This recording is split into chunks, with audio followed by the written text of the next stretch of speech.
This can be the one thing at all levels that can turn your shots into weapons, but it can also be the thing that brings you the most mistakes. I love to hit a slice backhand in tennis, and there's few things as satisfying as hitting a really good slice backhand on a grass court in tennis. But when I first went to Spain to learn the paddle, it actually put me in more trouble than it did my opponents. We have to remember the purpose of a slice in tennis is when two players are at the back of the court. We rarely use a slice in tennis if you're trying to hit a passing shot past your opponent. But in paddle, if you're at the back of the court, it usually means your opponent is at net. So if I hit a tennis slice from the back of the court here, I have low margin for error over that net. And it's very difficult for me to keep lots of balls in play without making a mistake.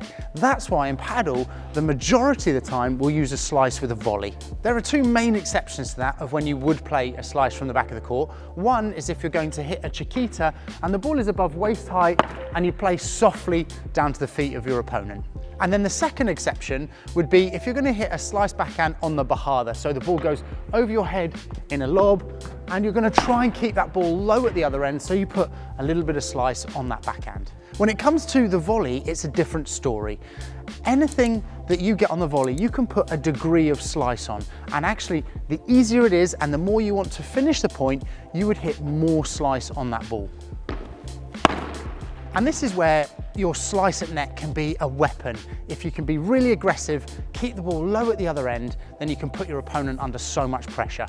But this can also be your biggest mistake, and something we see with a lot of recreational players is they're trying to hit too much slice. So in difficult positions, they're trying to come really underneath that ball, and they make mistakes on difficult shots when really they should be a bit more sensible and then play a little bit flatter. So save your slice for the easier balls, but play percentage always in paddle. If you're at the beginning of your paddle journey, this starter playlist is great for a lot of the shots. And down here, we'll put a link to our roadmaps where you can learn the slice ground strokes and the slice volleys on our platform.